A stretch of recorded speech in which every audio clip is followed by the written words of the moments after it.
कल एक बहन का प्रश्न आया था कि ये जो हम आशीर्वाद में भी इस मंत्र को बोलते हैं, स्वस्ति न इंद्रो वृद्धश्रवा के साथ कौन सा? भद्रम कर्णे शृणुयाम देवा, भद्रं कर्णे शृणुयाम देवा, भद्रं पश्येमाक्षभिर्यजत्राः, स्थिरैरङ्गैस्तुष्टुवांसस्तनूभिर्व्यसेमहि देवहितं यदायुः, देवहितं यदायुः। बहन जी थोड़ा सा इस अर्थ को क्लियर करेंगे। तो यह सोचा कि चलिए आज इसको बोल दिया जाए, थोड़ा सा संक्षिप्त व्याख्या, क्योंकि व्हाट्सएप की ऑडियो में बहुत बड़ी व्याख्या नहीं पहुंचती है। तो आइए इसको समझ लेते हैं। इसमें कहा गया है, सबसे पहले यहाँ से खोलेंगे इसको, यजत्रा देवा, हे यजनीय, स्तुति योग्य, पूजनीय, पूजने के योग्य, मान सम्मान करने के योग्य, देवेश्वर प्रभु अथवा विद्वानों, दोनों चीज इसमें आ सकती हैं। ईश्वर के लिए भी हो सकता है और विद्वानों के लिए भी हो सकता है, ज्ञानी जनों के लिए भी हो सकता है। हम लोग क्या करें? कर्णे भी भद्रम शुणयाम, कानों से भद्र सुने। अब प्रश्न ये आता है कि कानों से तो दो कान हैं। कुछ लोग तर्क दे देते हैं कि दो कान भगवान ने इसलिए बनाए थे कि एक कान से बुरा सुन ले, एक से अच्छा सुन ले। तो यह तर्क ठीक नहीं है। परमात्मा ने कोई भी दो दो चीज दी, दो आंख दी या दो कान दिए या दो नासिका दी, वो इसलिए नहीं दी। दो उसका मतलब ये, अगर एक आंख से आपको कम दिखाई दे तो दूसरी आंख आपको रोशनी दिखा दे। एक आंख खराब हो जाए, फूट जाए, तो दूसरी आंख आपका काम कर दे। डबल शक्ति के कारण परमात्मा ने आपका पूरा पूरा ध्यान रखा है। तो कहा इसमें हम कानों से कल्याण को सुने और मजबूती के साथ सुने, और मजबूती के साथ सुने। मीन्स अच्छी बातें भी आपको सुनने मिलेंगी, बुरी भी सुनने को मिलेंगी, ठीक बात है। अच्छी बातों का ग्रहण करेंगे, बुरी बातों को ग्रहण नहीं करेंगे। लेकिन ऐसा कब होगा? ऐसा तब होगा जब कल्याणकारी जनों के पास बैठेंगे, जब ईश्वर के पास बैठेंगे तो ईश्वर को सुनेंगे, जब वेद के पास बैठेंगे तो वेद को पढ़ेंगे, वेद को सुनेंगे, और जब साधु संतों, महात्माओं, ज्ञानी योगियों के, ध्यानियों के पास बैठेंगे तो उनसे उसी तरह की ज्ञान की बातें सुनेंगे। तो जैसे भी समाज में रहेंगे हम, जैसे भी लोगों के साथ बैठेंगे या ईश्वर के साथ बैठेंगे या ईश्वर की वाणी के साथ बैठेंगे या अनेकानेक और अच्छे सदग्रंथों, 8 ग्रंथों के साथ बैठेंगे, तो कानों में क्या पड़ेगा? कल्याण ही सुनने को मिलेगा। कोई कान फाड़ू फोड़ू संगीत तो मिलेगा नहीं। कान फोड़ू संगीत कहाँ मिलता है? कान फोड़ू संगीत वहाँ मिलता है जहाँ पर कहीं पे आप बुरी जगह पे बैठे हो, कोई अच्छी जगह नहीं है, वो कोई सभ्य समाज उसको अच्छा नहीं मानता, ऐसी जगह पर आप बैठे हो। पिक्चर हॉल में मिलते हैं आपको, कई ट्रांजिस्टर रेडियो बजा करके चलाते रहते हैं रोडों पे, वहाँ मिल जाते हैं आपको कनफोड़ू संगीत। तो इस प्रकार से कहा गया कि भद्रम करने भी, हम अपने कानों से भद्र को ही सुने। ये दो कान हमारी मजबूती के लिए हैं कि दोनों कानों को हम अपने को स्वस्थ बनाए रखें। हम संध्या करते हैं तो बार बार बोलते हैं ना, ओम वाक वाक, ओम प्राण प्राण, ओम चक्षु चक्षु, ओम श्रोत्रम श्रोत्रम, 2 बार बोलते हैं। कितने मजबूत! किसी भी चीज को 2 बार बोलने के पीछे एक तो दो कान का बोध हमें करा दिया गया कि दो कान है हमारे पास, इन दोनों को स्वस्थ रखना है और दोनों कानों से मजबूती से बात पकड़नी है। कोई ऐसा ना हो कि कोई बात छूट जाए, ऐसा ना हो कि, तो और दूसरी बात कि कान हमारे स्वस्थ तो रहे ही, लेकिन कानों में श्रुति की वाणी भी पड़े। अब होता क्या है, कई लोग कानों से स्वस्थ खूब अच्छा सुनते हैं, लेकिन कैसा सुनते हैं? अच्छा सुनने से मीन्स मतलब उन्हें कोई सुनने में दिक्कत नहीं होती, मतलब शारीरिक दृष्टि से, भौतिक दृष्टि से सुनने में उनको कोई दृष्टि नहीं है, लेकिन बुरी बुरी बातें सुनते रहते हैं, किसी की निंदा चुगली सुनते रहते हैं उन कानों से। तो वो ठीक नहीं है। तो वेद ने कह दिया कि हम कानों से हमेशा भद्र ही सुने। फिर कहा अक्षवे भद्रम पश्येवी, आंखों से कल्याण कोई देखें। अब प्रश्न फिर वही आ जाता है कि आंखें दो हैं, तो फिर तर्क वही आ जाता है। कई लोग कहते हैं कि आंखें दो, आंखें तो इससे एक से बुरा देख लो, एक से अच्छा देख लो, या बुराई और अच्छाई दोनों दिखती हैं इसीलिए दो आंखें बनाई हैं। नहीं, परमात्मा ने कभी ये उपदेश नहीं किया कि तुम बुरी चीज को देखो।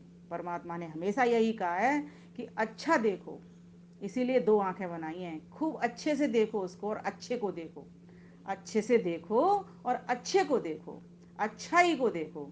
जहाँ पर अच्छे लोग हैं, अच्छी बात चल रही है, अच्छा विचार विमर्श चल रहा है, वेद का पाठ हो रहा है, जहाँ पर यज्ञ हो रहे हैं प्रभुत मात्रा में, ऐसी जगह पर जाओ, ऐसी चीज़ों को देखो, खूब देखो, निहार के देखो। कभी कभी सुबह उठ करके प्रकृति को निहारो, पौधों को निहारो, वृक्षों को निहारो, देखो तो सही कितना आनंद आता है।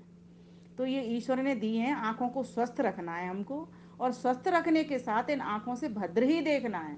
किसी के लिए बुरा अशुभ कभी भी नहीं इनसे देखना, क्योंकि इससे अपना तो अहित होगा ही किसी के भीतर बुराई देखने से, और खुद तो हम बुरे बनेंगे ही, सामने वाला भी आपको देख करके बुरे बनेगा। तो दो दो पाप हम इकट्ठा कमा लेंगे इसमें, स्वयं भी बुरे बनेंगे और अपने बुरे बनने के कारण कितने लोगों को और बुरा कर देंगे। कहते हैं ना, एक मछली पूरे तालाब को गंदा कर देती है। तो कानों से भी भद्र सुने और आंखों से भी हम भद्र देखें। इसलिए बोलते हैं ना, ओम चक्षु चक्षु, दो बार बोलते हैं कि हमारी आंखें स्वस्थ भी रहें और पवित्र भी रहें। और यही दिव्यता है, पवित्रता ही दिव्यता है। जब तक इंसान की कोई भी इंद्रिय पवित्र नहीं होती ना, तब तक वो दिव्य नहीं बनती। देवता वही व्यक्ति होता है जो अपनी इंद्रियों को पवित्र बनाए रखता है, जो अपनी इंद्रियों को बलशाली बनाए रखता है, जो अपनी इंद्रियों को मजबूत बनाए रखता है, जो अपनी इंद्रियों को स्वस्थ बनाए रखता है। तो हम शारीरिक रूप से स्वस्थ तो रहें ही, स्वस्थ के साथ साथ हम पवित्र और दिव्य भी बनते चलें। फिर आगे क्या कहा, स्थिरई अंगई, समस्त इसी प्रकार से हमारे हाथ पैर जितने भी अंग हैं, आंख नाक कान सारे की सारे हमारे इसी तरीके से हों, स्वस्थ भी हों और इनमें दिव्यता भी बरकरार रहे। हाथों की शोभा कभी कंकड़ से नहीं होती, हाथों की शोभा किससे होती है? दान देने से होती है। ये ऐसा हम सभी जानते हैं। लेकिन दान देने की जब बात आती है तब उस शोभा की बात हम भूल जाते हैं। तो फिर हम सोने के कंगन पहन करके तो बैठे होते हैं, लेकिन कोई मांगने जब आता है तो फिर हम ये भूल जाते हैं कि ये हाथों की शोभा हमारी ये कंगन नहीं है, हाथों की शोभा तो इसको कुछ दे देंगे, वह है, वह दान है। तो इस प्रकार से पैरों की शोभा क्या, पैरों की शोभा कोई पायल बिछुए पहनना नहीं है। ये तो स्त्रियों के लिए अनिवार्यता है, कुछ नाड़ियों के नियंत्रित करने के लिए और कुछ इस बात को बताने के लिए कि स्त्री की शादी हो गई, विवाह हो गया, इसलिए ये पहन रही है। लेकिन इसके पीछे और क्या है? इसके पीछे पैरों की शोभा है, उत्तम जगह पर चल करके जाए वो, देखिए कहीं कहीं कोई अभावग्रस्त तो नहीं है, कहीं किसी के ऊपर अन्याय तो नहीं हो रहा, कहीं किसी के ऊपर अत्याचार शोषण तो नहीं हो रहा। तो पैरों की सार्थकता तभी होगी, पैरों की दिव्यता तभी मानी जाएगी जब पैर आपके स्वस्थ होंगे, जाने लायक भी होंगे और जाकर के वहाँ काम करने योग्य भी होंगे, और ऐसी जगह पर जाएंगे वो पैर जहाँ पर आपकी आवश्यकता है। तब जाकर के पैरों की पवित्रता होगी, दिव्यता होगी। फिर क्या कहा, तनु भी तुष्टवामसा, आपकी स्तुति करते हुए देहों से, शरीरों से। इस शरीर से, ये जो मानव का शरीर मिला है, यह ही तो एक ऐसा है जिससे हम परमात्मा की स्तुति भजन पूजा उपासना प्रार्थना कर सकते हैं। बाकी किसी पशु पक्षी को देखा है आपने भजन पूजा उपासना करते हुए? कोई भी पशु पक्षी नहीं कर सकता, किसी के पास इतनी बुद्धि नहीं है। इसके लिए अतिरिक्त बुद्धि परमात्मा ने दी है, क्योंकि परमात्मा का मिलन हमारा इस बुद्धि के कारण ही हो सकता है, सामान्य बुद्धि से नहीं होता। इस क्रिया से, इस बुद्धि को बढ़ा करके ही हम परमात्मा तक पहुंच सकते हैं। तो कहा कि हमारा मस्तिष्क भी पवित्र हो। फिर कहा कि चलिए कोई इंद्रियां आपकी पवित्र हैं, दिव्य हैं, लेकिन आपके पास आयु ही नहीं है, आयु बहुत कम है, तो कितना काम कर पाओगे? माना कि कुछ अच्छे जो लोग होते हैं वो कम आयु में ही बहुत कुछ कर जाते हैं, कुछ लोग 100-100 साल के जी रहे हैं तब भी वो कुछ नहीं कर पा रहे। लेकिन फिर भी अगर जो अच्छा कर रहे हैं और वो अधिक अच्छा जिए, अगर महर्षि दयानंद सरस्वती आज होते तो सोचो, जो काम उन्होंने अपनी जाने वाली उम्र तक किया, उतना अगर वो 100 वर्ष तक भी जीते तो सोचो डबल काम कर जाते ना, कर जाते, कर जाते ना। तो इसीलिए परमात्मा से प्रार्थना करते हैं, हे प्रभु हमें स्वस्थ जीवन भी देना और लंबा जीवन भी देना, और साथ साथ स्वस्थ जीवन के साथ, लंबे जीवन के साथ साथ हमें दिव्य जीवन भी देना। ये बहुत महत्वपूर्ण बात है। आदमी को कोई रोग नहीं है, चल रहा है और खूब लंबा चल रहा है, खूब लंबी आयु पा रहा है, लेकिन उसने किया क्या अपने जीवन में? ना कभी किसी को पानी पिलाया, ना किसी भूखे को कभी रोटी खिलाई, ना कोई उसने यज्ञ हवन किए, ना कोई उसने तप दान पुण्य किए। फिर उसने किया क्या पूरे जीवन में? तो फिर कहा कि वह सब देवहितम, आत्मा शरीर इंद्रिय और विद्वानों की हितकारक हो। जो आयु हमें प्राप्त हो वह किस काम में लग जावे, वह विद्वानों की हितकारक बन जावे, परमात्मा जनों की हितकारक बन जावे, सभी शरीर इंद्रियों को पवित्र करने वाली, परमात्मा से मिलाने वाली वो हो जावे। इसीलिए तो वेद मंत्र हम बोलते हैं, कौन सा? ओम तच्चक्षुर्देव हितं पुरस्तात् शुक्रमुच्चरत् पश्येम शरदः शतं जीवेम शरदः शतं। पश्येम शरदः शतं, 100 ऋतुओं तक देखें। और कैसे होकर के देखें? जैसे वो दृष्टा उपकारी होकर के हमको देख रहा है ना, उसी भांति उसको देखना है उपकारी होकर के हमको। ध्यान देना, सकाम यज्ञ से वो परमात्मा नहीं मिलेगा। सकाम यज्ञ से आपको माता पिता मिलेंगे, रिश्तेदार सगे संबंधी मिलेंगे, धन संपत्ति मिलेगी, संसार का सुख तो मिलेगा, लेकिन निष्काम कर्मों के द्वारा वो परमात्मा मिलेगा जो दृष्टा तुमको देख रहा है, जो पहले भी था, आज भी और आगे भी रहेगा। हमेशा आपको देखता है अपनी सर्वज्ञता से और सर्व कालों में रहने से, वो हमेशा देखता है। तो ऐसे परमात्मा के हम समीप आना शुरू करें। इसके लिए अपने जो शरीर परमात्मा ने दिया, ये जो गाड़ी दी है, इसकी फिटनेस करें, इसको अच्छी बनाए, मजबूत बनाए, और मजबूत के साथ साथ ये चमकीली भी हो, इसकी चमक भी निकलनी चाहिए। अब गाड़ी लाते हैं ना बाजार से बढ़िया बढ़िया कंपनी की, और उसको कैसे साफ रखते हैं, ऐसे बहुत ही अच्छे से।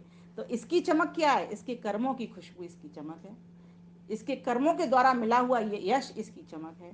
तो ऐसा हमें परमात्मा तुम शरीर दे देना। तो हम यजमान को ये आशीर्वाद के साथ इसलिए बोलते हैं कि परमात्मा हमारे यजमान को भी तू ऐसा बना देना जिससे खूब ज़्यादा से ज़्यादा वो यज्ञ करे, उसके शरीर में से चमक आने शुरू हो जाए, महक उठे उसका शरीर, और उसके शरीर से अनेक अनेक शरीर महक जाए।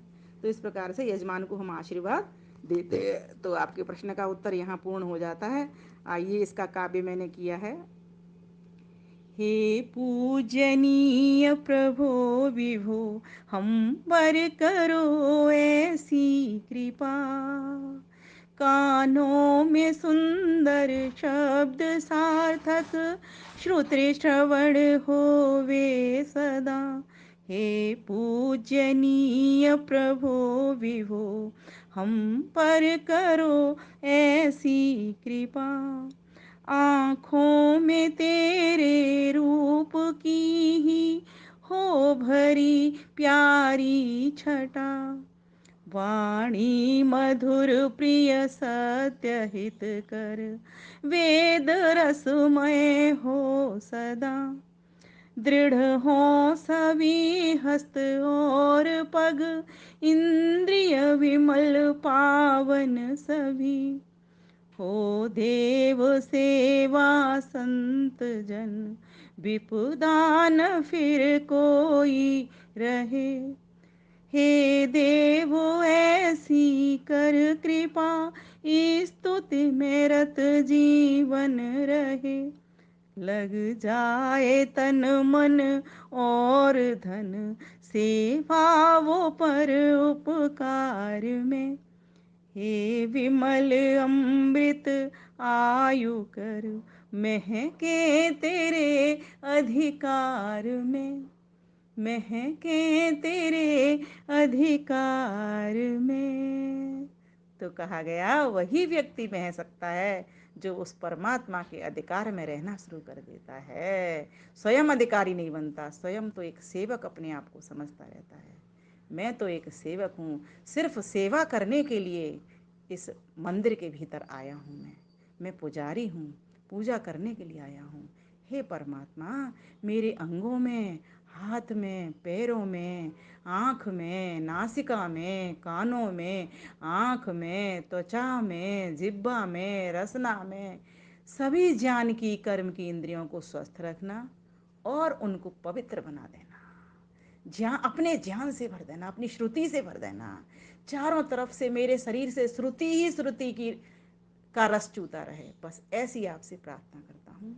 तो जब इस मंत्र को पढ़ेंगे, तब इस प्रकार के भाव जब हम उठाएंगे, तो सच में मैं तो कहता हूँ वेद मंत्रों के किसी भी मंत्र को पढ़ो, आपका ध्यान लगना शुरू हो जाएगा। मुझे तो पता नहीं, ऐसा लगता है कि वेद मंत्र अपने आप से अपनी बात को कह देते हैं, ईश्वर की बात को कह देते हैं। वेद मंत्र स्वयं रस से भरे होते हैं, रसो वैस है। वेद और ईश्वर में कोई अंतर नहीं है, ईश्वर का ज्ञान ही तो वेद है। तो वेद वेद को श्रुति बोलते हैं, क्योंकि सुनते सुनाते वो परंपरा से चली आ रही है। तो हम सभी को एक वेद मंत्र का नित्य स्वाध्याय करना चाहिए। उन बहन जी को धन्यवाद करती हूँ। नाम मुझे अभी याद नहीं आ रहा है इस वक्त, किस नाम से ये प्रश्न मेरे पास आया था कि इसके अर्थ को खोलें, तो मैंने ये संक्षिप्त व्याख्या आपकी समक्ष रखी है। धन्यवाद, नमस्ते।